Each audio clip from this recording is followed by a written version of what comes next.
All right, it is Oscar Sunday. I've watched all the Best Picture nominees, and I'd like to give my take, ranking them from 10 to 1. Ready? Here we go. Maestro at number 10. Just not my. Nope. Number 9 is Zone of Interest. Zone of Interest is a great concept and an important one, but it actually would have worked better as a 20 or 30-minute video or short film as opposed to the hour and 40 minutes that it is. It seemed to drag because it was just too one note that you just kind of felt like you were being told the same thing. Number 8 is Killers of the Flower Moon. While Scorsese crafts a very good movie, Leo is almost unrecognizable. De Niro gives his best performance in a while, and Lily Gladstone, while underutilized, is very good. It just felt like it was 3.5 hours of the same thing. It just did not do enough for me, and is far too long. It would have been better in a powerful 2-hour punch. Number 7 is Poor Things. I was actually very surprised because the favorite was not a favorite of mine years ago, and the director has a very interesting style that, in my opinion, still is kind of like forced. Some of the choices just don't work. Some of them work really well. But Emma Stone, Mark Ruffalo, Willem Dafoe, like really bring this movie up, and it's a nice twist on a very classic Frankenstein story. So then number 6. Yep, number 6 is Past Lives.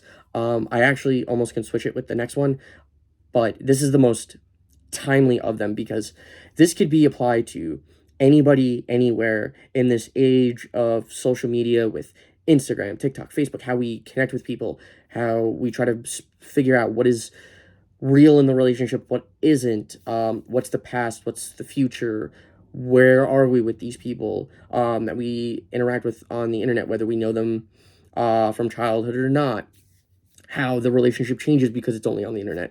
So it's a very important film. Next, I have Anatomy of a Fall. I really love Sandra's performance. But what was interesting was you had this case where you never knew what was the truth and what wasn't because it was just a very tough marriage, and all these questions that are brought up in such a way that like you empathize with all the characters and you don't know which way you actually want it to land. You just kind of want to know the truth, and you do fall in love with Sandra, and you just kind of wonder like what is the truth. So at number 4, I have The Holdovers. Paul Giamatti is brilliant. I think all the acting is phenomenal in this movie. I think Alexander Payne crafted a 70s drama comedy that we're so used to seeing as a classic while making it new and fresh. And I think it's a much more important movie than people give it credit for, even still. At number 3, which actually really could switch to number 2 depending on my mood, is American Fiction. Jeffrey Wright's character was really relatable for me as a writer because it's hard to determine what to craft, what you are pigeonholed to. Now, granted, it's a very different kind of pigeonhole, him and me, very different.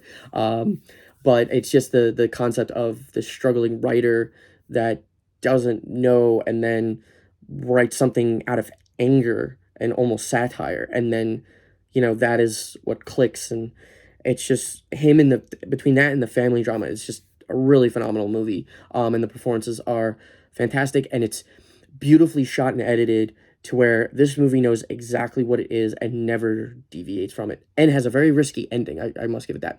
Number 2 is Barbie.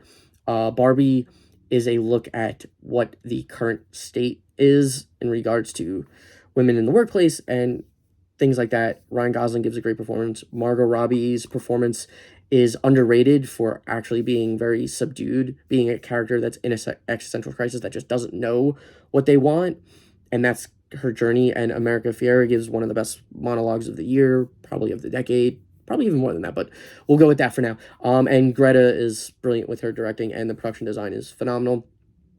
But at number 1 is Oppenheimer. Nolan's my guy.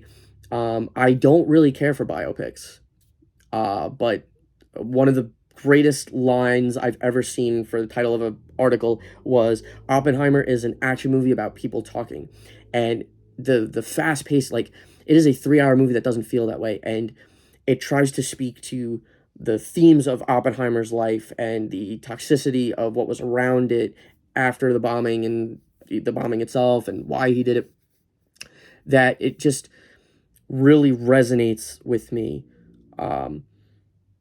What this man went through, what the other people in his life went through, these choices, these people that are intelligent, that are hungry for power, the choices that they rationalize, why they do these things, and just the actual test of the bomb is one of the scariest things I've ever seen put on film.